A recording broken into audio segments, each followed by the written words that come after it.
Witamy serdecznie, dżentelmeni przy stole. Rozwijamy nasz temat mapy drogowej RPG. Wracamy do części science fiction, tylko tym razem post-apo, czyli świat, który znaliśmy do tej pory, po prostu przestał istnieć, no i mamy nową rzeczywistość w odcieniu atomowych lejów i różnych innych brzydkich rzeczy. Właśnie, Powiedz mi, od czego chcesz zacząć? No. Zaczniemy od początku, czyli od najlepszej przedstawienia gry. się. Stary wujek. Mówić o post-apo będę Irek. Stary wujek. Słuchajcie, drodzy Państwo, bo postapokalipsa jest czasami mylnie brana... Nie dupa, no. Postapokalipsa jest mylnie odbierana jako coś, co powstało po wojnie atomowej, kiedy właśnie bomby atomowe rozwaliły świat. A postapokalipsa jest to świat po jakimś bardzo wielkim kataklizmie, który zmienił właśnie nasze dotychczasowe życie. Ale to niekoniecznie jest wybuch bomby atomowej. To są wydarzenia, które zmieniają świat zupełnie postacią z gry. I będziemy dzisiaj mówić o takich właśnie rzeczach, a zaczniemy chyba od...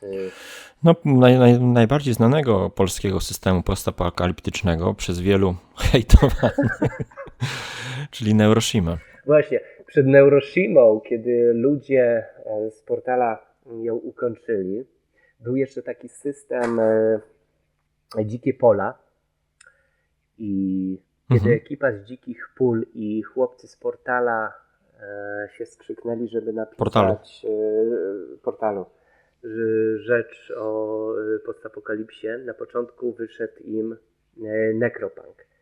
Na szczęście się pokłócili, została tylko gra paragrafowa w 10.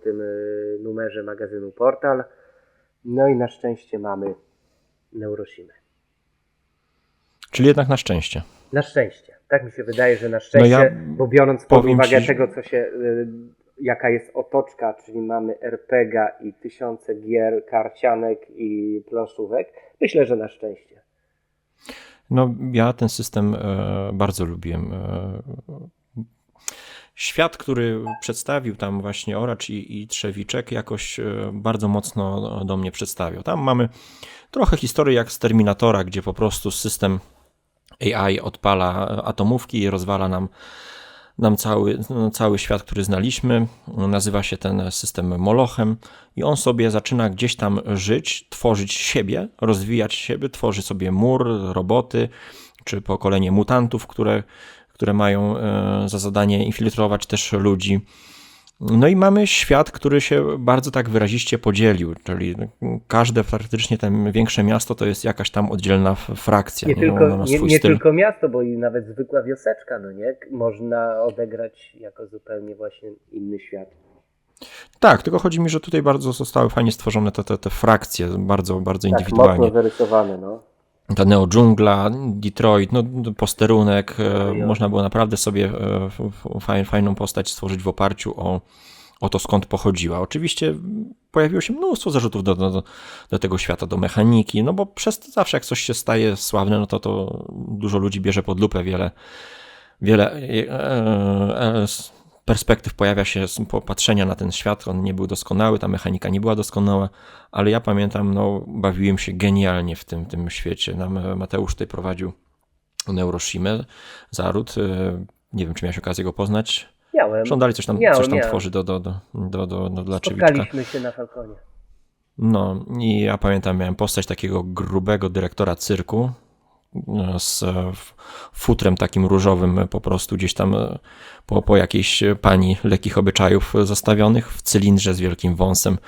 On sobie maszerował przez te pustkowia zniszczonej Ameryki, więc tam było miejsce na taką groteskę, na humor. Znaczy tam humor to był czarny. Tam humor to był, wydaje mi się, że humor to był czarny, tak na pełnej już kurtyzanie i to było bardzo dobre. No on pasował w tym świecie takiego, gdzie wszystko mamy zniszczone, no to zostaje nam czasem tylko się po prostu już śmiać, nie? Ale oprócz tego, no naprawdę z drugiej strony te maszyny wypuszczane przez Molocha to często były gdzieś tam połączenie robotów i ludzi, czyli takie no bardzo obskurne w stylu gore nawet powiedziałbym potwory, które nas ścigały. I można było się naprawdę fajnie wczuć w walkę z tym takim antagonistą właśnie, którym tutaj była ta wielka maszyna, która no, chce dokończyć to, co się nie udało za pierwszym razem, czyli wyczyścić ludzkość w ogóle z planety Ziemia. No to on nas atakował od północy, a z drugiej strony była Neodżungla. Ale warto tutaj też powiedzieć, co było inspiracją dla chłopców, którzy to pisali, czyli przede wszystkim był to Falloutik. Pierwsza część Fallouta, czy też Fallouta i tutaj jak się ogląda filmy, które z okazji 20-lecia Portal Games, tam Trzewiczek mówi, że Oracz był wielkim fanem właśnie takich klimatów, a on w gry nie grał. Ale on był w takim, cytuję, gazie, że siadał i pisał. I właśnie ta seria tej Falloucików była inspiracją dla powstania Neuroshimy. No bo czym jest Moloch, jak nie mistrzem z jedynki, który również jest przecież półrobotem i produkuje swoich mutantów. Mhm. No tak. No tutaj możemy przedstawić, no kim gramy. No gramy tymi ocalałymi, ale jednocześnie jakimiś tam bohaterami, którzy postanowili wziąć sprawy w swoje ręce i zawalczyć o ten kolejny dzień życia, więc jest dużo chorób, mało amunicji i mnóstwo mutantów na naszej drodze. Oprócz tego oczywiście gangi, no wszystko to, co właśnie może się kojarzyć z taką typową postapokalipsą, to tam jest, aczkolwiek nie jest to w moim odczuciu sztampowe, że on miał swój pazur poprzez te właśnie poszczególne frakcje, na przykład posterunek, czyli takich fanatycznych policjantów, którzy jako jedyni mam wrażenie, no po prostu jako jedyni się z tym Molochem próbują mierzyć i walczyć przeciwko niemu, czy tam ta Neodżungla z Meksyku, to tam też gdzieś wychodziły jakieś frakcje właśnie takich dzikusów, nie? Z tego, co pamiętam, więc tam naprawdę było dużo. No, moim zdaniem świat taki postapokalipsy, a już właśnie Neuroshimy jest bardzo plastyczny. Cokolwiek sobie wymyślimy, to mogło się zdarzyć. Czy to będzie właśnie walka z Molochem, czyli czysta strzelanina, czy z jakimiś gangusami zmutowanymi, czy też jakimiś, no może czymkolwiek, prawda? To jest czysta ma to rozwałka. Swoje plusy i minusy, no bo ta elastyczność odbywa się kosztem tego, że to często w pewnych miejscach jest niespójne, nie? Że to jest podzielone na takie po prostu poszczególne, ten świat tak jakby został podzielony na poszczególne elementy, nie? Które ze sobą nie współgrają. No ale to jest zawsze coś kosztem czegoś. Więc tutaj powiedzmy, no tu jest pewien problem, który ja też widziałem w Deadlandsach na przykład, czyli systemy takie przygody jednej akcji, nie? Że na zasadzie no dzisiaj przyjeżdżamy do tego miasteczka, tu jest taki problem, rozwiązujemy go, jedziemy dalej, nie? Ciężko tutaj było o jakąś taką spójną ciągłość, kampanijność, która by przynajmniej w moim odczuciu, przekładała się na takie wielomiesięczne kampanie, nie? Że coś w tym świecie zmieniamy, nie? Bo ten świat jest tak podzielony, że ciężko tutaj mówić o jakimś takim wspólnym celu całego świata, nie? Tak. Wszyscy tak jakby kręcili się wokół własnego ogona, no i te przygody to były takie raczej questówki, przynajmniej w naszym przypadku, ale to... No takie jednostrzały wesołe. No dobrze, to jeśli chodzi o Neuroshimę, coś chciałbyś jeszcze dodać? Nie, szanuję. Czy przechodzimy dalej? Szanuję, chyba że powiesz coś o planszówkach i karciankach, bo przecież mamy tę Neuroshimę Hex, która jest bardzo popularna w naszym kraju i tam cały czas gdzieś tam zawody są. No i tam też jest bardzo fajnie pokazana ta frakcyjność. Zresztą Trzewiczek na swoich tam dziennikach, pamiętnikach pisał o tym chyba odnośnie osadników swojej karcianki właśnie, że wie, że ludzie bardzo lubią frakcje w grach i to jest rzeczywiście fakt, że możemy sobie wybierać z różnych z różnych tutaj zupełnie odrębnych stylów gry właśnie poprzez wybór frakcji. Ale dobrze, przejdźmy teraz do, chciałeś wspomnieć Afterbomb Madness, Tak, czyli polskiego autora. Tak, Rafał Olszak. Mhm. I tak naprawdę Afterbomb Madness to jest i Fallout, i Neuroshima, i wszystko, i Mad Maxy, wszystko wrzucone do jednego wora, a także kosmici. Bo wyobraź sobie... No właśnie, tutaj mam wrażenie, że jakby tych grzybów w barszczu było za dużo. No ale mów. Słuchaj, kosmici sprzymierzyli się ze Związkiem Radzieckim. Otworzyli... No to, wiesz, to nie jest żadna fantastyka, że oni duszę by oddali, żeby tylko Amerykę wykończyć. No. Stworzyli portale, przez które Armia Czerwona przechodzi na tereny Ameryki, ale głównym celem kosmitów nie jest to, żeby tam jedna strona... Ruscy wygrali? Tak, jedna strona wygrała, tylko żeby po prostu ludzie przestali rozwijać własną technologię. I kiedy żołnierz Armii Czerwonej przechodzi, staje się, delikatnie mówiąc, spaczony. I staje się jakimś takim zombiakiem, mutantem żądnym krwi. A my wcielamy się właśnie w tej grze w ocalałych. I tutaj mamy podobne rzeczy. Z jednej strony mamy walkę z robotami, bo też takie się pojawiły. Neodżungla nazwana jest bioniczną jaźnią. Mamy gdzieś pustkowia pełne anomalii, pełne jakichś takich zimowych elementów. Mamy pustynię. No bardzo dużo... A walczymy z kim? Walczymy ze Stanami, znaczy walczymy z rządem, z Rosjanami i z kosmitami, tak?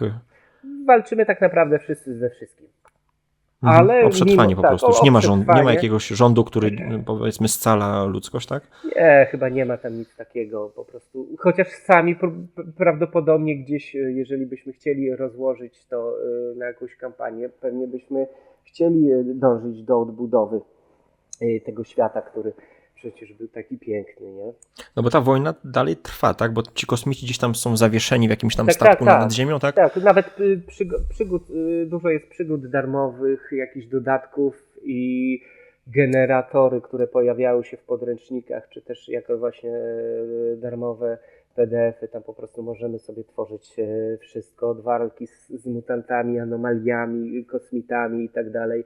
Także tego jest bardzo dużo włożonego do jednego wora, ale to, co ja czytałem i prowadziłem gotowce, plus właśnie przygody, które wymyślałem, to nam się to podobało. To była taka odskocznia od detektywistycznego Zewu Cthulhu. Kiedy chcieliśmy postrzelać, to graliśmy właśnie w Afterbomb Madness. No i ta mnogość miejscówek, tak jak mamy właśnie w Neuroshimie. Tutaj też są pewne regiony opisane i to dosyć potężnie, ale zawsze mnie to cieszyło, że jedna wioseczka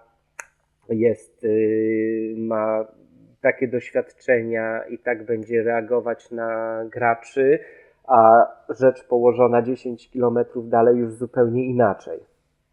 To znaczy, jakiś przykład jakbyś dał?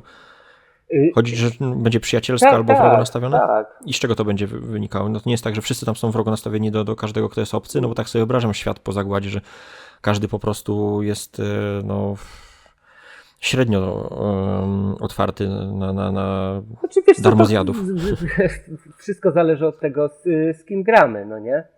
Ale są pewne różnice, które sobie zakładasz oczywiście przed sesją i później trzeba na to jakoś zareagować.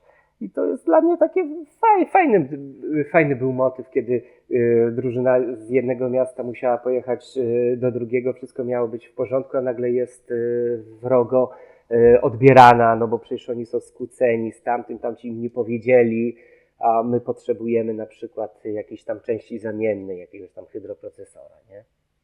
No tak. I tutaj w kim możemy grać? Możemy grać właśnie ludźmi takimi ocalałymi, nie? Ale azylantami chyba, którzy schowali się tak jak w Falloutie w schronach przeciwatomowych umieszczonych pod ziemią, ale również i na orbicie. Są też maruderzy, którzy są dziećmi takimi pustkowi, czyli mają więcej lepsze takie statystyki, jakąś tam mutację. No i zupełnie zmutowanymi ludźmi, takimi jak Cargo, który jest mutantem zupełnie z głowami, z To rękami. tutaj tak, kojarzę, że to jest po prostu taka masa po prostu tak jakby kilku organizmów Tak, w jedno. A ja sobie złączy. otworzę sobie podręcznik i właśnie mówię, no Cargo to jest właśnie ten mutant wstrętny. Mamy Azylanta, który jest mieszkańcem krypty. Mamy Albinosa, ludzi o białej Ale skórze. mieszkańcem krypty rozumiem, że on opuszcza tą kryptę, tak? Tak, no Wychodzi w na tym świat. momencie opuszcza. Nie? I co go charakteryzuje takiego azylanta, że Słuchaj, no chociażby nie jest chory na żadną chorobę, nie? Ale jest mniej pewnie odporny. Mhm. No i na przykład tutaj mamy każdy azylant cierpi na nieuleczalną odmianę skorzenia agarofobia. Czyli lęk przed przestrzenią otwartą. No, mamy też skórzaka, czyli taką postać, która ma przyrost tkanki Tłuszczowej? Skórnej. No. Znaczy tutaj jest wszystko ładnie tego. No i mamy coś takiego jak toksyka, który jest bardzo podobny do gula. A możemy się wcielić, bo otworzyłem sobie Irek.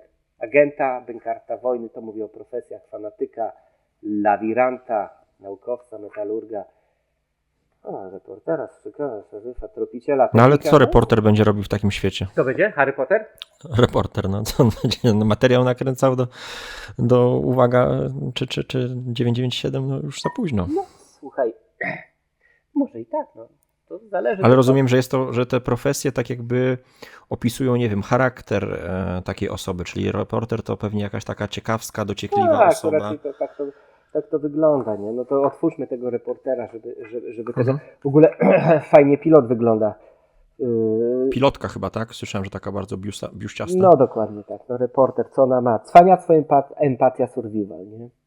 Zdolność zawodowa, cwaniactwo. No czyli to będzie taki właśnie wścibski człowiek. No metalurg to będzie ktoś, kto taki, nie? Kowal chyba, nie? No naukowiec to wiadomo. Lawirant, no to lawirant, no. Wiadomo, kto to jest lawirant. Fanatyk jest. Hochschlaper. Dokładnie. No. Denkard wojny, czyli taki wojownik. Także dla mnie ten system jest... Wolisz na przykład zagrać w to niż w Neuroshima? Tak, wolałbym zagrać w to, dlatego że zasady, mechanika jest bardzo prosta. Mhm. I tak naprawdę, nie oszukując się, gdybym wprowadzał tutaj jakieś przygody, na przykład związane z Neuroshimą, tylko na zasadach, to bez różnicy, nie? Przynajmniej Przeszłoby. dla mnie. Przeszłoby. No bo Molocha zastępujemy obcymi i już, i mamy to samo, czyli stałą obecność jakiegoś. Znaczy jest to nie tylko Moloch, dlatego że tutaj z robotami też walczymy. Są opisane po prostu jako wrogowie roboty i przeróżne konstrukty. No dobrze, to co? Kolejny system bierzemy? Pewnie. Czyli mamy na liście Afterglow. Afterglow, no. System, który wywodzi się z bitewniaka, tak? No. Słuchaj, Afterglow... Też produkcja polska? Też produkcja polska. Wydaje mi się, nie wydaje mi się, oświadczam. Że powinien być w sekcji fantazy. To tobie się wydaje właśnie. I tutaj musicie Państwo wiedzieć, że właśnie, ale to za chwilę się dowiecie, ten podręcznik, jak sobie go tak kartkuję, przeglądam, a jest to jest niekompletny. Potężna rzecz. Jest najładniej wydanym podręcznikiem w Polsce. O. Tak, to powiem, tak. Świetne ilustracje. W ogóle tak i fajnie. A jak rozdział z magią? Ciekawy? Właśnie. Dobra, ale opowiedzmy. Uwaga, i dlaczego co mamy w Afterglow? I dlaczego jest świat fantazji. Irek mówi, ale przecież nie możemy o tym dzisiaj rozmawiać. Wrzucimy to do fantazji. Ale nie, proszę Państwa, jest to świat post-apo po wojnie atomowej też, ale gramy tutaj ludźmi, krasnoludami lub elfami. Elfy się tutaj nazywają w sposób taki, że mój, prawda, wschodni akcent no nie wymówi tego, nie? Ale były i smoki, które dawno zdechły. Magia była, ale jest zastąpiona przez telewizję, byłaby zastąpiona przez telewizję i internet. I ona odżyła teraz po tym post-apo, tak? No, nie za bardzo. Ale wszystko zaczęło się od tego, tak samo jak na przykład nie powiedzieliśmy dlaczego Moloch, skąd się Moloch wziął, nie? Że ludzie po prostu przestali samodzielnie myśleć. Stworzyli sobie sztuczną inteligencję, komputery zaczęły za nich myśleć, za ludzi. Tak samo mamy i tutaj, nie? Pojawiła się ignorancja, to zamknięcie, prawda, różne nieufność przede wszystkim do drugiego człowieka, czy też, nie wiem, rasy, stworzenia. No i w pewnym momencie, słuchaj, spadają bomby atomowe. Elfy. A czego spadają? Bo co? Elfy odpaliły? Nie, no po prostu, no. Przez tę ignorancję, nieufność i tak dalej. No w końcu doszło do tego, że już... Ktoś się wkurzył i nacisnął guzik. Tak. Ale elfy niszczą księżyc. No i, O, proszę. no. I świat to prawdziwe pustkowia, ruiny.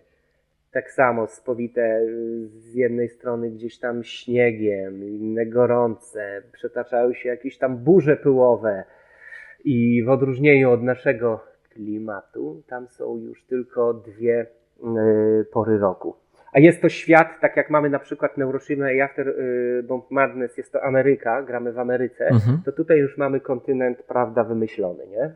I mamy takie piękną miejscówkę. Słyszałaś może o niej? W Afterglow, tam ludzie się bardzo na to cieszyli, że mamy Radom. Od Rad, no Radom, nie? No i, Miejsce radości. Tak. Krasnoludy mają wielkie miasta, fabryki, w których tworzą przeróżne rzeczy.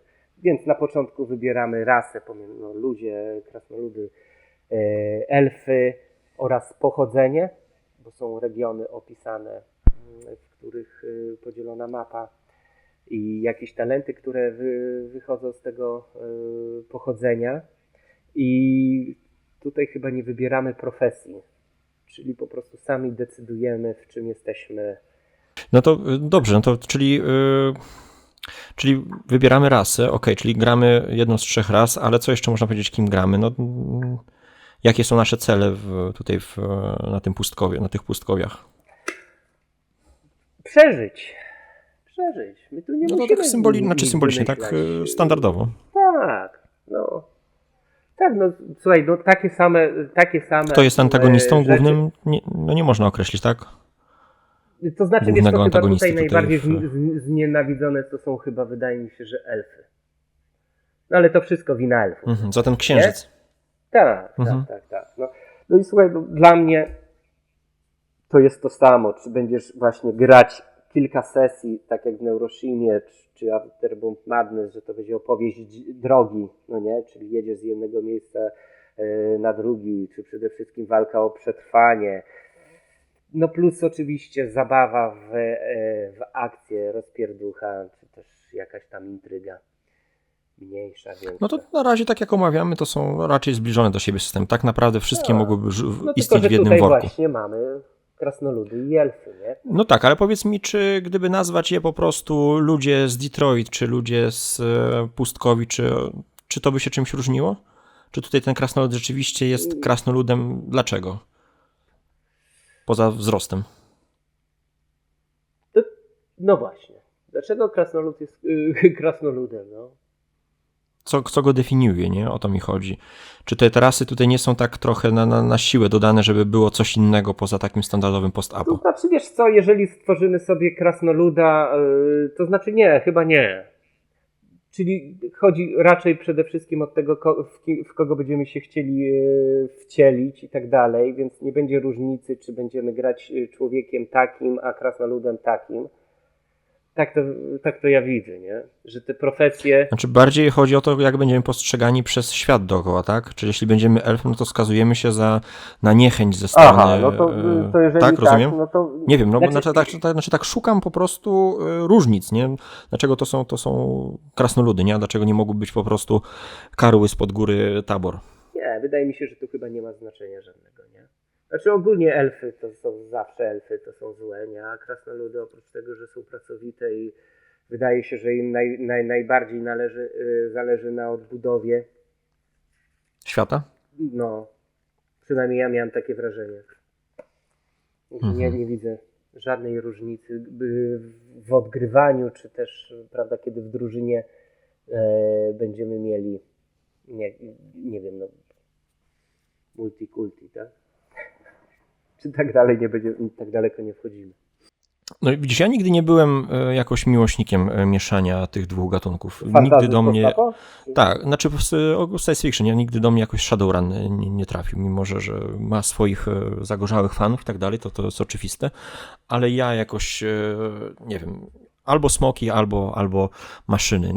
Nigdy dwa tak skrajne elementy w jednym systemie. Ale to co kto lubi. Ale No jest dobrze, taka opcja. no, jest taka opcja. Jest teraz system, który tak naprawdę zapoczątkował całą dziedzinę mechaniki w systemach RPG, czyli Mutant Rock Zerowy. Mhm. I tak się nazywa ta mechanika, tak? Year Zero. Tak się nazywa i na tej mechanice mamy bardzo dużo systemów już teraz. No ja tutaj powiem ci, że jak zobaczyłem okładkę, to skojarzyło mi się z tym, z Fortnite'em. Tam pan Kaczka taki jest po prostu. Z Fortnite'em. Pan, Aha, wiem o co chodzi. no, że mamy te postacie takie bardzo komiksowe. Ale tutaj jest, tu jest to znaczy, więcej wiesz różnic co? w tym systemie od tych, które do tej pory omawialiśmy. To znaczy, wiesz co, ja ci powiem tak. Ty żeś chyba widział okładkę gry komputerowej. A widzisz, może tak. No, bo ja mam Mutanta Rock Zerowy i Tak, oprócz tak, tego, że tak. facet jest ze skrzydłami, to raczej tutaj nie ma. Słuchaj, tu się gra ludźmi, którzy są zmutowani. Mhm. Ale może opowiem delikatnie. Tak, całą tak. historię.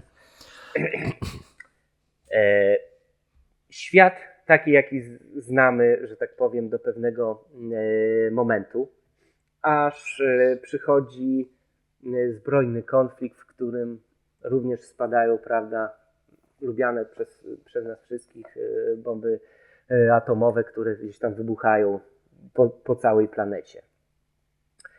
Wybucha dodatkowo jakaś tam pandemia, ludzie zaczynają głodować, ci, którzy, prawda, zostali ocaleli z tego pogorzeliska, a wszystko, gdzie nam przyjdzie, że tak powiem, rozgrywać rzecz, to możemy sobie sami zbudować, chociaż twórcy dołączają fajne rzeczy w postaci jakiejś tam mapy, którą sobie możemy dokupić i to się nazywa strefa, a my budujemy... No to jak w Fortnite'cie. No, nie grałem, nie wiem. Tak? Dobrze, tak jak w Fortnite. A my budujemy na początku, mamy swoją kartę postaci i budujemy dodatkowo arkę. Czyli coś podobnego jak przy tajemnicach Pętli, która jest oparta na tym samym, prawda, silniku. Tak, rok zerowy był pierwszy, a pętla później, nie? Dokładnie tak.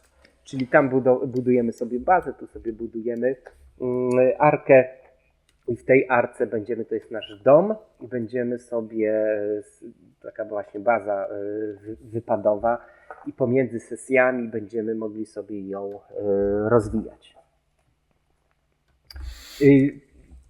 Czym może być ta na przykład arka? To może być wrak samolotu albo jakiś stary, zrujnowany budynek, jakaś taka baza, którą będziemy palisadę naokoło niej, będziemy dalej budować jakieś budynki. To wszystko się nazywa projektami i zapewne jakieś tam punkty doświadczenia, no pomiędzy sesjami po prostu rozwijamy, patrzymy na ludność, zobaczymy czy jakieś się zdarzenie losowe nie zadziałało, kiedy nas nie było. Także ja grałem w to kilka sesji i naprawdę można się przyzwyczaić do tego terenu. Znaczy, ty jednej rzeczy nie powiedziałeś, która dla No. mnie bardzo, znaczy właściwie dwóch, która wyróżnia na tle tych innych tytułów post-apo, o którym mówiliśmy, to przede wszystkim to, że akcja dzieje się kilka pokoleń już po tym wybuchu. Tak, I my tak naprawdę już straciliśmy jako gracze pamięć o tym, co było kiedyś i jeśli natrafiamy na ekspres do kawy, to my nie wiemy, co to jest, nie? Tak. Więc to pokazuje troszkę inną perspektywę niż do tej pory. I to, co jest tutaj bardzo ciekawe, to ten taki dekadencki nastrój, bo mianowicie jesteśmy pokoleniem, które już się nie jest w stanie rozmnażać, czyli Dokładnie. ludzie przestają już rodzić dzieci, czyli jesteśmy w pełni mutantami i jesteśmy skazani na zagładę, więc to mi się strasznie podoba, bo to nadaje pewien taki rys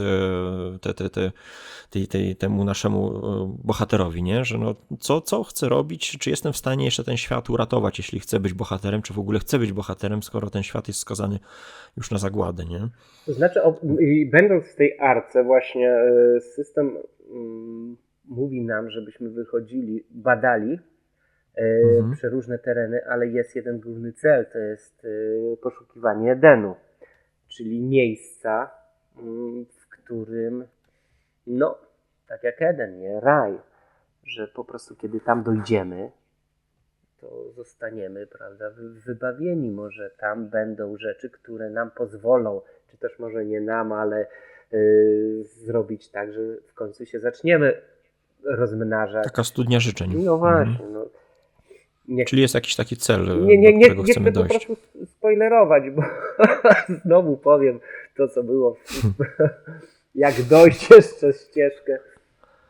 Ale mnogość tych właśnie To wrzucimy mapę tutaj. sytuacji, które napotkamy, czyli zrujnowane budynki, potwory przeróżne, no fajnie. Nam się grało bardzo sympatycznie. No. Ale dlaczego, powiedzmy, jeśli grało wam się inaczej niż w Afterglow czy w Neuroshima?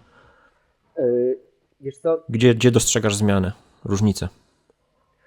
Tutaj wydaje mi się, że jest Afterglow, żeśmy brali jako czystą akcję, czyli od punktu... A tutaj bardziej na poważnie? Tak, a tutaj bardziej na poważnie, były większe konflikty, bo tam też są, też są relacje, tak jak w Pętli.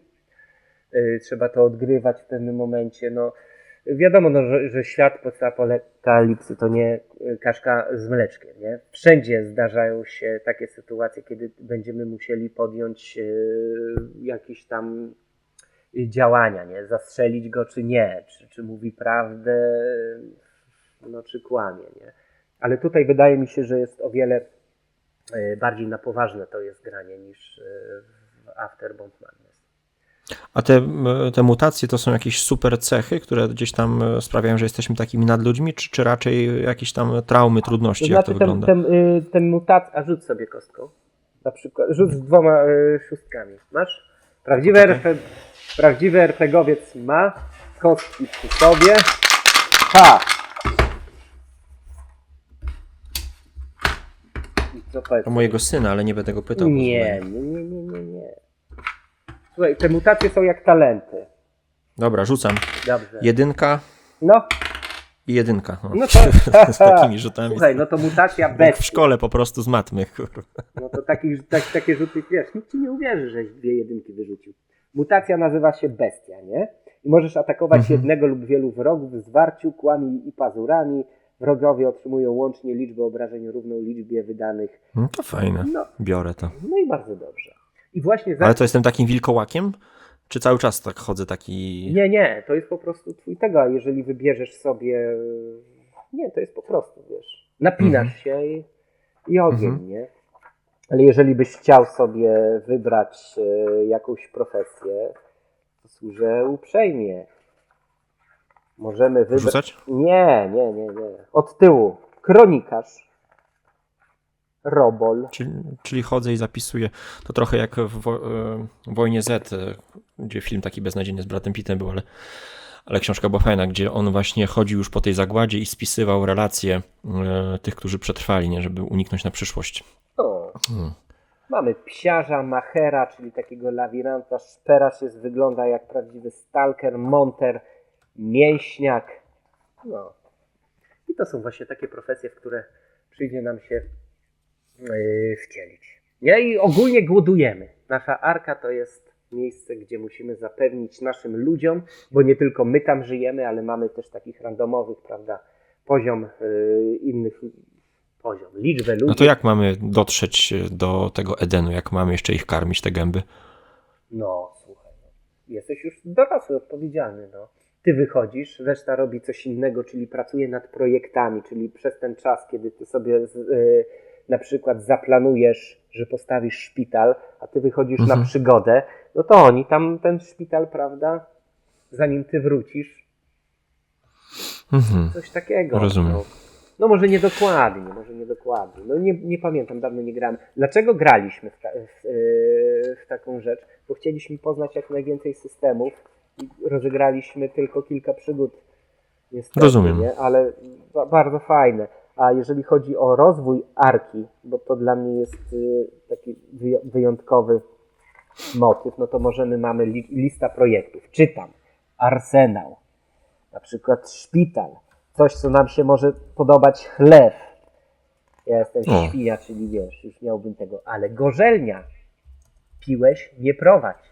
No tak. No. Klatka śmierci. Milicja, jakiś pomnik. Co daje pomnik? Wielka podobizna starszego lub szefa. No morale podnosi na pewno. Kultura, wymagany, no. Dobrze, Kultura. no to Dokładnie. lećmy dalej, tak? No kolejny tytuł to taki śmiechowy chyba trochę, który dałeś na listę. Zresztą wspominaliśmy o nim przy poprzednim odcinku. Rozumiem, że zombie chopper masz na myśli. Tak, Ha! No, jest. czyli system, w którym podtrzymuje nasze życie woda. No, właśnie. I tutaj pijemy i piją nasze postaci w czasie gry, bo to jest potrzebne, ale też jest dodatkowa mechanika, kiedy, uwaga, pijemy na sesji. Czyli piją gracze. Wyobraź sobie, że mamy 20 sierpnia czy lipca 2020 roku. Gangi motocyklowe amerykańskie, czyli wiesz, te wszystkie grubasy z długimi brodami, spotykają się gdzieś na pustyni. Na tę chwilę tej całej uroczystości, spotkania, wielkiej fiesty zawieszają gdzieś tam Topór wojenny topory odkładają. i zaczynają rozmawiać i pić. W tym samym czasie świat opanowuje wirus, który zamienia ludzi w zombiaki. Ale tylko tych trzeźwych. Poczekaj. No tak. Tylko tych trzeźwych. Bo niestety wirus jest nieodporny. Nie działa na ludzi właśnie pijanych. Ale tak, niszczy wszystkie rośliny, więc nic już nie rośnie, a zwierzęta mutują. No to z czego robić spirytus? No, musimy polegać na tym, co zostało. Bo oprócz tego, prawda, no tam do żadnych innych rzeczy przykrych z bombą atomową na przykład nie zostało, czyli biegają hordy zombich. No. Właśnie miałem pytać się, gdzie są zombiaki. Tak przeglądając te wszystkie systemy RPG, tak mało zombiaków tu się pojawia. Przestały być modne. Wiesz co, w ogóle kurczę zombiaków nie lubię, nie? Ale tutaj pojawiają się właśnie nie pojedyncze, tylko jako hordy. I my jesteśmy, tak jak mi kiedyś opowiadałeś, jak to grałeś, jak zachęcałeś nas do Deadlandsów, że po prostu robisz fiestę meksykańską, żarcie na stołach, pamiętasz to? One biegną na ciebie, tutaj jakieś te horrory, czy nie, jak to oni się tam nazywali w Deadlandsach? No nieważne. I po prostu strzelasz do nich. No to tutaj tworzymy sobie właśnie ludzi, którzy są tymi gangusami. Tam chyba mamy 4 jakieś gangi motocyklowe. Jeździmy od monopolowego do monopolowego. No dokładnie tak. Bo nam nic nie zostało, nie? Oprócz tłuczenia się właśnie z zombiakami. I robimy sobie kartę postaci naszego pojazdu. Czyli możemy jeździć na motorze, mamy samochód, ciężarówkę, czy tam jakiegoś minivana. Tak jak powiedziałeś, jest to taki system imprezowy, nie? Mhm. No. Ale też rozegrałem kilka sesji. Jest w podręczniku głównym taka malutka przygoda i ona dobrze wchodzi. Później moje dzieci chciały więcej. A w domu skończyła się wódka. Tutaj mieliśmy coś takiego, bo tam jest coś takiego jak stany upicia. Masz te kostki? Mhm. Kostki mam. No. Mamy coś takiego na karcie postaci jak pasek nawalenia. Przypuśćmy, że... Niech ja tylko znajdę podręcznik. Że ty masz, kurczę, jesteś pijany. Dobrze? Masz kostki? Mam kostki zawsze No. pod ręką. No. Słuchaj. Wódka i kostki zawsze tutaj są pod ręką. Bardzo dobrze. Czyli Możemy grać zombie choppera. K6, rozumiesz? I mamy tak, pasek nawalenia K6, bo tu wszystko polega na tym, im bardziej jesteś pijany, tym innymi kostkami rzucasz. Aha, no. Jeżeli nie pijesz, to dostajesz delirki. I działa na ciebie wirus, bo czasami tak jak wchodzimy do jakiejś lokacji, bo gra jest podzielona na sceny, wchodzimy do jakiejś lokacji, tam jest różne stężenie wirusa. I Aha. na przykład, no w takim razie, no zagrajmy, nie? Mhm. Wchodzisz, Jak to mówi Jigsaw. Zagrajmy w tę grę. kto mówi? Jigsaw. Z piły. Kurczę, boję się horrorów, nie oglądam, nie? Ale wchodzimy do kina samochodowego. Mhm. Widzisz samochody i tak dalej. Jesteś pijany. Rzuć sobie kostką. Bo w tym rejonie, na tej strefie... Ale jestem pijany na K6 czy na K10? Nie, jesteś pijany na K6, masz zakreślone 5 punktów, że tak powiem, pasku Nawalenia. nawalenia. Rzuć Dobra, sobie kostką, A, ale... czekaj, nie gra? Ale... Dobra, dwójka. Poczekaj, panie. Rzuć K10, dlatego że No, tu jest takie dosyć większe stężenie. okej. I tu zbadamy moją odporność. No dokładnie. To rzucam 10 czy 6? 10. No 9 wyszła. To No i ładnie. właśnie. Chyba mi się udało. No właśnie ci się nie udało. Mamy raz, dwa, 3, 4, 5, słuchaj. I będziesz sobie musiał, miałeś 5, rzuciłeś 9, więc jeszcze dostajesz 4 paski. 4 razy musisz sobie zakreślić stan na pasku nawalenia i dostajesz do tego pewien stan.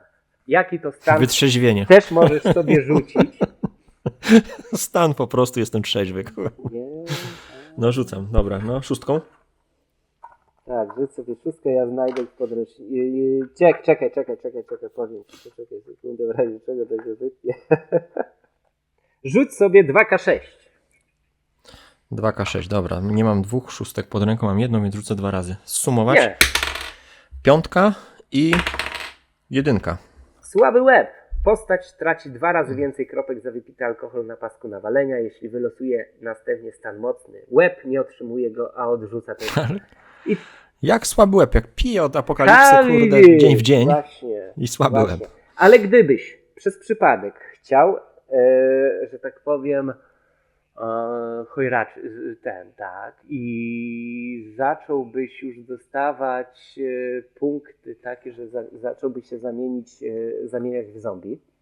Wystarczy, że twoi kompanii cię wezmą tutaj, napoją alkoholem, no i ten stan, prawda, zaczyna się cofać. Aha. Chociaż też fabularnie jest napisane, jak można się zamienić w zombiaka.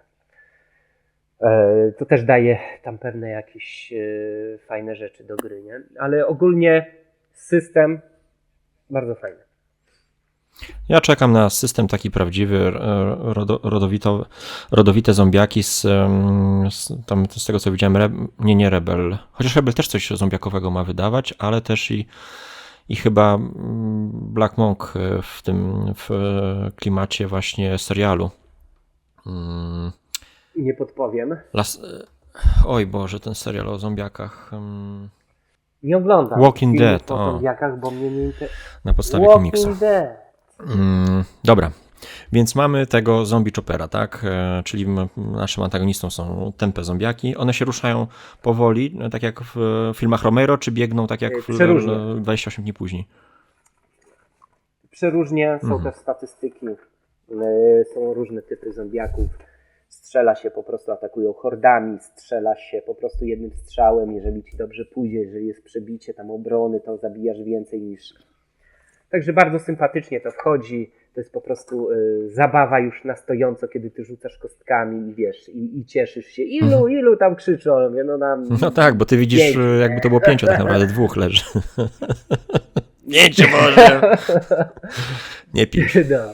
Ale nie, fajnie wchodzi, jest jedna przygoda, ale też nie ma problemu, żeby stworzyć kolejne przygody, bo czy to będzie na przykład wyjazd do jakiegoś super hipermarketu po żarcie, nie? Bo tak jak powiedziałem, już nic nie uprawiasz, a jeździsz po konserwę tyrolską Do Biedronki, do hipermarketu, do Biedronki właśnie, która tego.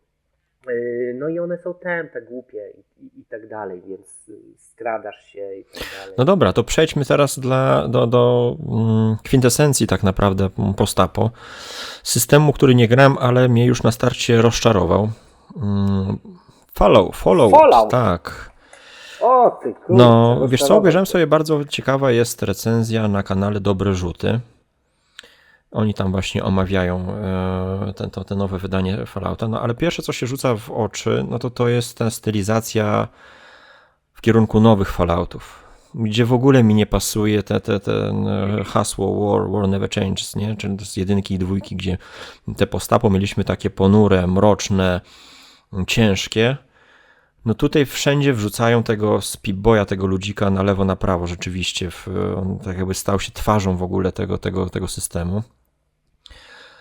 Co mi się nie podoba, bo ja się wychowałem na 1, 2. Oczywiście grałem w te dalsze części, one też mi się podobały, ale to już nie był ten efekt, który mnie oczarował właśnie. Te góle w 1, 2. No naprawdę muzyka, którą słyszeliśmy w Den. Tutaj mamy bardziej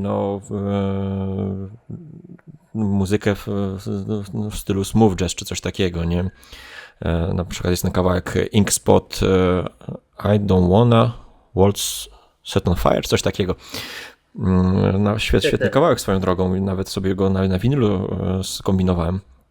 Ale to już nie jest to, co mnie urzekło w Falloutie tym 1, 2, ale tak pokrótce, no to mamy ten system, znaczy mamy ten świat po zagładzie, gdzie styl mechanika tu jest D20, która mi się nie podoba. Tutaj ale to zaraz o tym dojdę.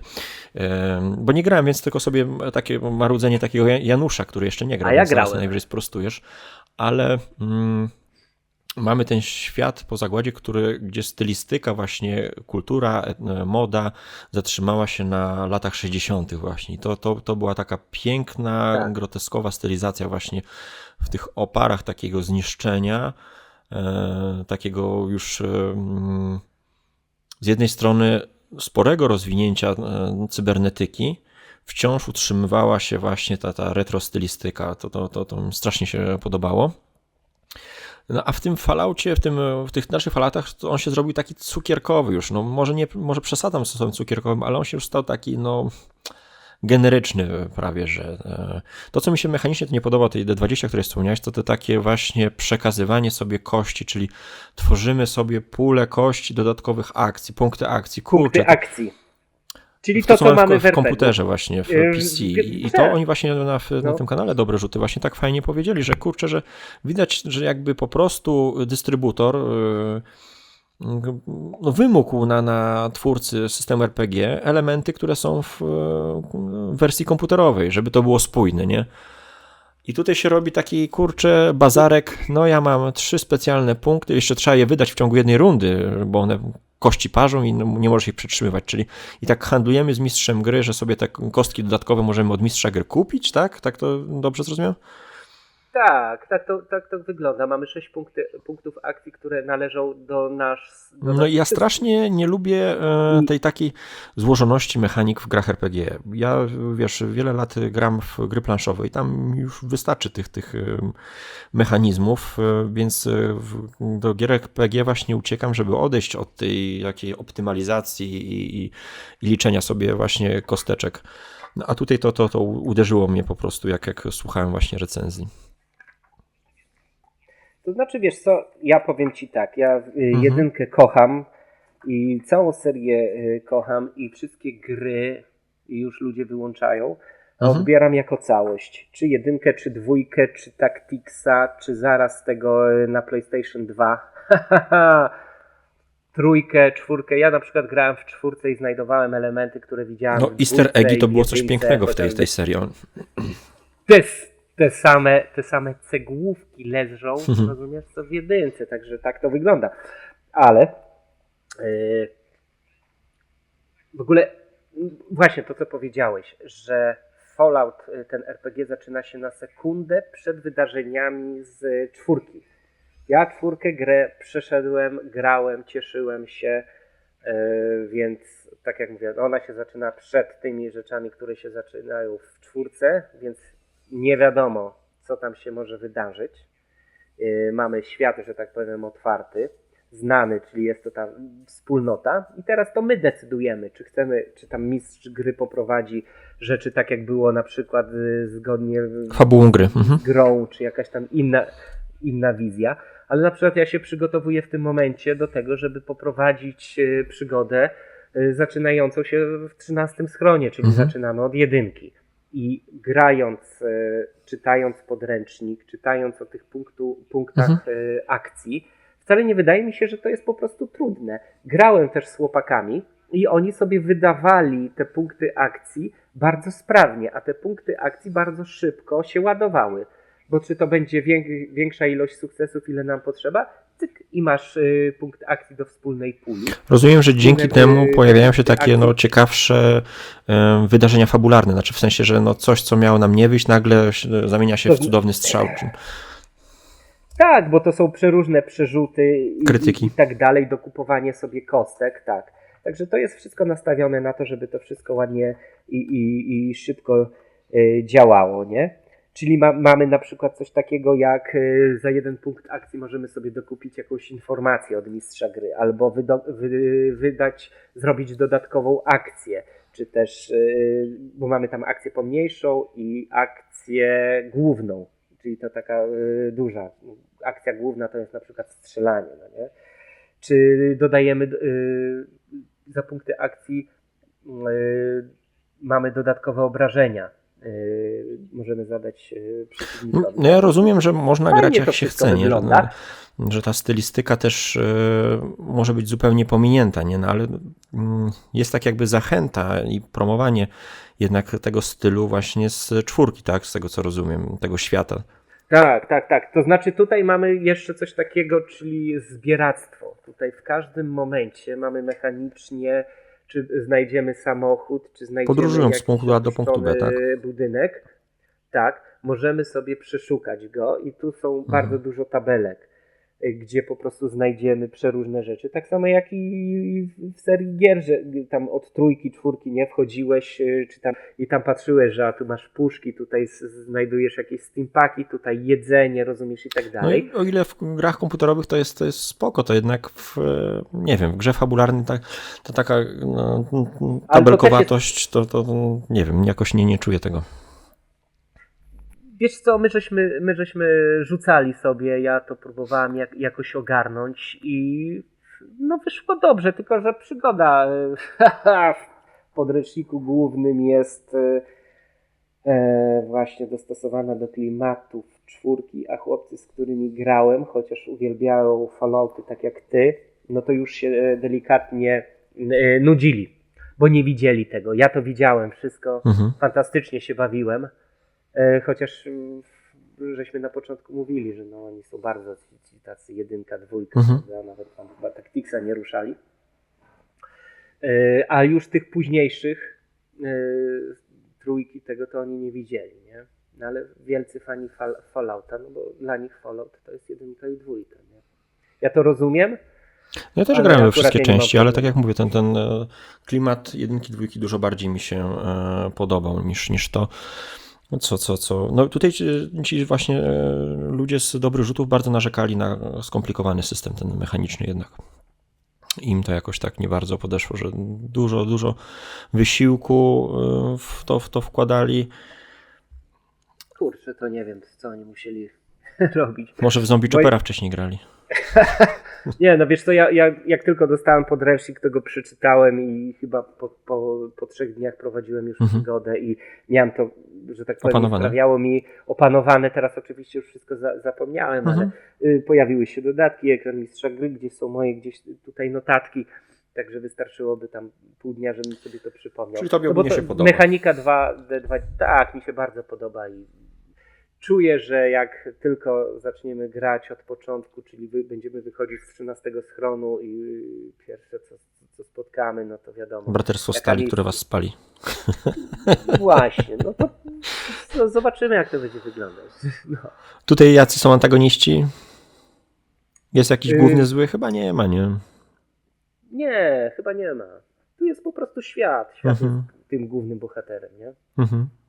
Także no jeżeli grałeś w te Fallouciki, no to po prostu. Znaczy no w każdej części Mutanci. był jakiś tam główny zły. No Legion Znaczy był w był, 4. był. części chyba. W Nowym Vegas. W Nowym Vegas, no. No, a tam było kilku, bo to wiesz, no Legion był zły, jeżeli Nie przyłączyłeś do niego. nie przyłączyłeś do niego, no można tam byli różni. No ale tak, no wiadomo, no, w 3 tam poszukujesz ojca, nie? W 4 syna. A w New Vegas masz psa. A w New Vegas tak. A w New Vegas postrzelił cię facet w głowę i próbujesz go dorwać. Dorywasz go bardzo szybko, a to nie o to chodzi wcale w tej grze. No dobrze, to co? Przechodzimy do ostatniego systemu z części post-apo. Tak jest. I to jest Summerland, tak? On jest chyba Tak. niedostępny w ogóle, tak? Nie wiem. Summerland wydawnictwa Hengal, on już jest dostępny, już chyba go można kupić. Była zbiórka. No i to jest właśnie to, o czym wspominałem, że to nie tylko bomba atomowa, nie? Bo w Falloutie mamy też konflikt nuklearny przecież, czyli Chiny, Tak, Republika. Ameryka, spadają bomby i tak dalej. A w Summerlandzie główną rzeczą, głównym antagonistą to jest Morze Liści, to jest las, który się pojawia z dnia na dzień. Po prostu poszedłeś spać i nagle na całym świecie No pojawił to takie się właśnie, las. kurczę, to jest kolejny moment, którym ja bym wolał zostawić jako niewiadomą, nie? Że po prostu żyjemy w świecie, w którym trochę jak mamy, nie wiem, czy czytałeś tę świetną książkę, znaczy mi się bardzo podobała, Aldisa Cieplarnia. Nie. I tam mamy właśnie świat, który po prostu dominowały rośliny do tego stopnia, że one sobie stworzyły nawet taką windę, takie pnącza aż do księżyca, nie? I tam po prostu ludzie próbują przeżyć w walce z mięsożernymi różnymi rośczkami, tym podobnymi rzeczami. Te rośliny się po prostu napęczniały olbrzymie, gigantyczne jakieś paprocie i tym podobne. No Więc dobra, tutaj ale rozumiem, to- że jest podobnie, tak? To znaczy, wiesz, no to jest z dnia na dzień, nie? I bardzo dużo ludzi ulega, że ten las, który się pojawił, ludzie ulegają zewowi, idą do tego lasu i w A to pewnym znowuż momencie... nie wiem, czy pamiętasz serial Ziemia był kiedyś taki na Polsacie. Że byli zesłańcy na planetę i tam właśnie był taki Tak. odcinek Wiosna właśnie, że ludzie słyszeli taki zew i on ich ściągał właśnie do siebie, żeby zarodniki w nich umieścić. No to tutaj nie umieszcza zarodników, nie? Tylko po prostu ludzie giną, a ulegają zewowi ludzie tacy o słabym, że tak powiem, może czym słabym? No, słabej psychice. A tak naprawdę ulegają ludzie normalni, bo odgrywamy tutaj drifterów, a to są ludzie, którzy mają jakieś wielkie traumy. I ta wielka trauma, która w nich siedzi, po prostu zagłusza zew. Tak samo jak zagłusza... Ciekawe, że autorem jest autor Warlocka systemu Tak, tego Warlocka oldschoolowego, i... Webstera. Tak, o którym też żeśmy chyba... Nie, powiemy. powiemy powiemy? powiemy w części kosmosu, tak? Aha, tak. No. I tutaj właśnie jest motyw taki, że mamy ten las, mamy właśnie tych drifterów, czyli takich ludzi, którzy są, że tak powiem... Odporni na zew i mają za zadanie odporni. pomagać tak jakby trochę społeczeństwu. To znaczy, wiesz co, przez społeczeństwo są oni wygnani, bo widać ich Ale te blizny takie. Tak, ale jednocześnie ich potrzebuje. Tak, Trochę potrzebują. jak Wiedźmini, nie? Na zasadzie, że no jesteście, okej, zabicie tego stwora i lepiej się stąd szybko oddalcie. Tak, bo nawet tam do nich, wiesz, potrafią tam do nich krzyczeć, że zróbcie i spierniczajcie, chorzy ludzie. Ale tutaj celem naszej postaci jest właśnie powrót do społeczeństwa. No ale wiedzą, że jak wrócą do społeczeństwa, no to z powrotem będą narażeni na zew. Tak, na zew. No, ale to jest właśnie cel. Nie? Znaczy, to w teorii brzmi to super, bo mamy w końcu w tym systemie takim postapo nacisk na taką głębię psychologiczną bohatera. Tylko ja się obawiam, czy w dłuższej perspektywie nie wychodzi z tego Monty Python. Na zasadzie, zobaczcie, Kowalski znowu ma odpał, nie? Już po raz kolejny. No. Nie no, wiesz co, ja grałem w przygodę ze startera i to wyszło dosyć poważnie, no nie? Bo mamy te traumy, a te traumy mogą być przeróżne i w trakcie odgrywania bardzo ważną rolą jest, że jeżeli mamy jakąś czynność, to żeby tę czynność powiązać z naszą traumą. No i tutaj już wychodzi... No podaj przykład jakiś, konkretny taki. Na przykład chcę przeskoczyć, powiedzmy... No nie ze wszystkich, nie? Ale jeżeli masz, na przykład traumę związaną ze śmiercią dziecka, żeś ostatnio gdzieś tam z Galatalonem chyba, tak? Zaginięcie Alice. Rozmawialiśmy o... To możesz to w jakiś sposób, rozumiesz, przy jakiejś tam czynności, na przykład chcesz uratować małą dziewczynkę z płonącego domu, krzyczy i tak dalej, więc tę traumę przywołujesz, że ty też miałeś te dziecko, swoją malutką dziewczynkę i tak dalej, więc to możesz jakoś to opisywać. Później mechanicznie wykonujesz rzut i może uda ci się zmniejszyć tę traumę, kiedy tamtej dziewczynce pomożesz. No właśnie, widzisz, tutaj jest z jednej strony gra... daje nam takie podpowiedzi, nacisk na to, żeby odgrywać tą traumę. A z drugiej strony mamy te rzuty kostką, nie? Że na zasadzie, no to dobra, to teraz sobie rzuć K10, na ile ci to wyszło. No i powiedzmy, raz, drugi na tą traumę to znaczy się powołam. Chodzi o zmniejszenie, zmniejszenie traumy, nie? No właśnie, kurczę, albo dramaturgia, albo mechanika. To ja mam takie podejście, nie? Aha, tak to biorę. Oczywiście nie gram, więc mówię, znowu tutaj jest taki, u Janusz się włącza maruda, ale zastanawiam się w perspektywie 10 sesji, dalej o tej dziewczynce, już wszyscy wiemy, dobra, no to rzuć już sobie te na K10, ile ci spadło, nie? Trochę to mi się w Obcym na przykład nie podobało, te efekty stresu, nie, pourazowego. Już później wszyscy mieli różne tam po prostu triki.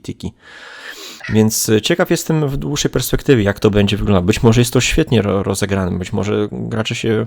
Ale wiem, że ludzie się bardzo szybko ze wszystkim oswajają i pytanie, czy nie wyjdzie z tego Monty Python po 5 sesjach, nie? No ciekawe, możemy to spróbować. Nie, bardzo chętnie, bo jest to w końcu jak system... Jak żeś to powiedział, to nam już wyjdzie. Bardziej bym tutaj widział trochę na zasadzie fobii, tak jak w Zewie Cthulhu, nie? Że boję się ciemności na przykład. Albo nawet, kurczę, można by stworzyć system taki jak 10 000 lat po ziemi z Willem Smithem, gdzie tam była część ludzi, którzy w zderzeniu z jakąś taką traumatyczną sytuacją przestają się bać, nie? Że nie odczuwają strachu już. Już im wszystko jedno. I dzięki temu te stwory, które normalnie na ludzi polują, nie są w stanie ich widzieć, bo te stwory wyczuwały tam feromony strachu i polowały w ten sposób. Więc ludzie, którzy byli odporni na strach, zupełnie byli dla nich niedostrzegalni. To wydaje mi się było takim bezpieczniejszym elementem niż zabawa właśnie traumą w świecie, który jednak jest post-apo, nie? Gdzie mimo wszystko strzelamy, nawalamy się ze sobą. No zobaczymy, jak to wyjdzie. No zobaczymy po kilku sesjach jak to. No, wystawisz w dobrej cenie najwyżej. No. Czyli grałeś w przygodę ze startera. Dobra jest? Tak. Ciekawa? Tak, dobra, ciekawa. Wchodzi, wiesz, tak po skończeniu tych wszystkich elementów, jak tak sobie siedliśmy, że system daje możliwość po prostu rozwinięcia pewnych niedokończonych rzeczy oraz eksploracji kolejnych. No system się reklamuje w ogóle, że może być grany też jako system grozy, taki horrorowaty mocno, nie? No tak, są tam jakieś style właśnie, przeróżne style grania, nie? No ale to wiesz, jeżeli znasz już postać odgrywaną przez twojego kumpla i wiesz doskonale, że tam ma problem, prawda, z dzieckiem, czy tam zupełnie inną jakąś traumę, możesz patrzeć zupełnie na to wszystko, wiesz, postawić się w jego roli. To znaczy? Nie wiem, tak. No wiesz, no jakbyś ty zareagował, jakby on zareagował na twoim miejscu, jakbyś ty zareagował właśnie w tym miejscu, wiesz co on odczuwa. Okej, rozumiem. Żeby go w jakiś sposób chronić przed takimi sytuacjami, czy... To zależy już fabularnie. To zależy, nie? Bo jeżeli chcesz, żeby on tam jednak się uporał ze swoją traumą, no to będziesz go wspierać jakoś. No był taki horror, pamiętam, kurczę, nie pamiętam teraz, Siła strachu, czy coś takiego, gdzie właśnie wszystko kręciło się wokół takich traum z dzieciństwa. Jeden tam powiedzmy miał jakiś wstręt, lęk przed mięsem, drugi tam bał się jakiejś sytuacji, która go spotkała i później ten zły główny sprowadza na nich te sytuacje, żeby w jego chorym umyśle ich uzdrowić, nie? Więc podejrzewam, że tutaj chodzi też o coś takiego, tak? Że ocieramy się o różne sytuacje, które dodatkowo wywołują nasze traumy, żeby sobie z nimi uporać? Tak, znaczy uporać się, tak. Słuchaj, mam coś takiego, otwieram starter i na przykład mamy, że jedna postać myśli, że nie zasłużyła sobie na przykład na taki koniec małżeństwa, jaki nastąpił, nie? Tak pokrótce to czytam. Inna postać stara się pomagać innym społecznościom, by odkupić swoje winy i dowiedz, że jest coś wart, nie? Rozumiem. Ale dla niego na przykład tam, wiesz, przywołanie traumy to jest śmierć syna, stracony samobójca, czyli po prostu ktoś został, wiesz, być może przez nią popełnił samobójstwo, ktoś kogoś porzucił, tu jest jakaś trauma związana z wojną. Może przeróżne można motywy sobie tam tworzyć, no. Ale trzeba by było facetowi powiedzieć to, co ty oglądałeś i czytałeś.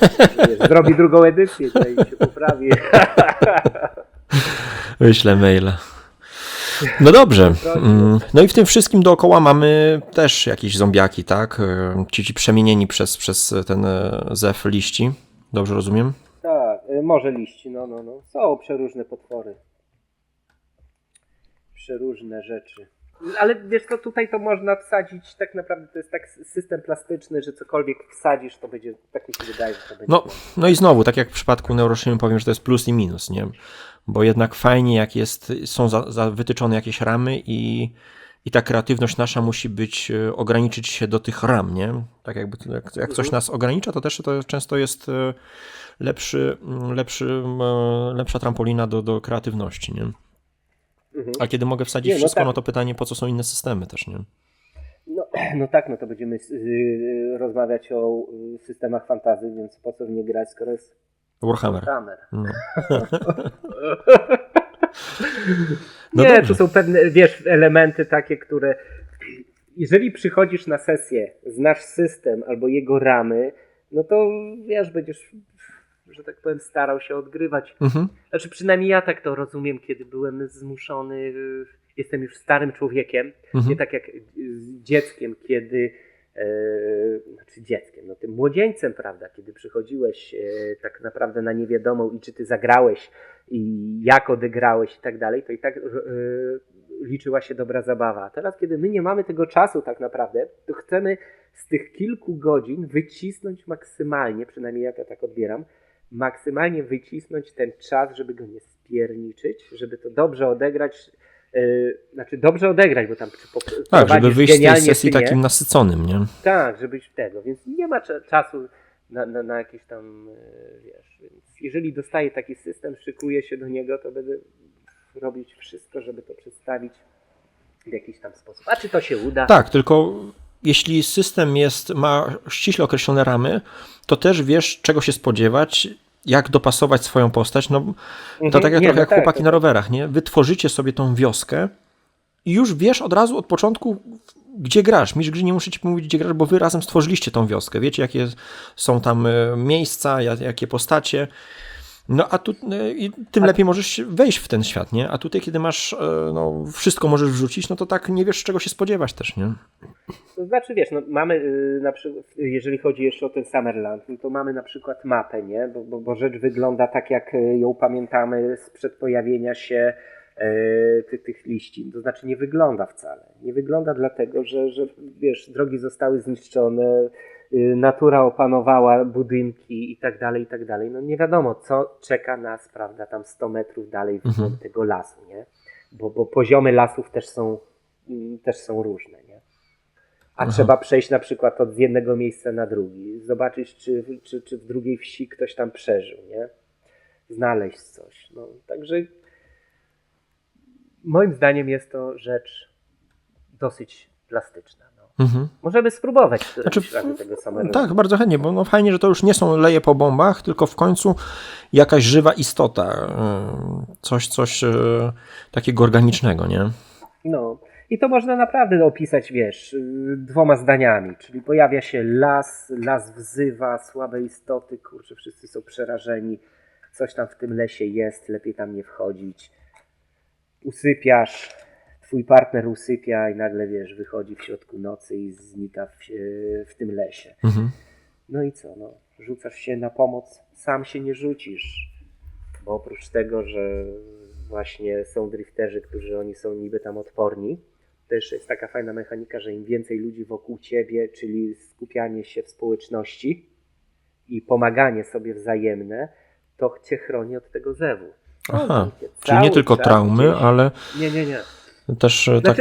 oddalisz się gdzieś tam, wiesz, dalej. Czy ktoś Czyli w się skupisku oddali. ludzie są troszkę bardziej bezpieczni, Tak. rozumiem. No. Poza drifterami, którzy sobie spokojnie podróżują nawet Znaczy w to samotności. też niespokojnie, oni też do końca nie są odporni. Mhm. Są bardziej, ale do końca nie. No lubię, kiedy jest też, to może trochę przeczyć temu, co powiedziałem, ale jest też pozostawiona ta niewiadoma. Czyli mamy określone ramy, ale są też rzeczy, które wcale nie musi podręcznik mi wszystkiego wyjaśniać, nie? Może właśnie takie stosować tylko zahaczki, plotki, domysły, nie? I to jest bardzo fajne, bo pozwala mistrzowi gry sobie samemu wybrać. Mistrzowi gry wtedy jest łatwiej o wiele, nie?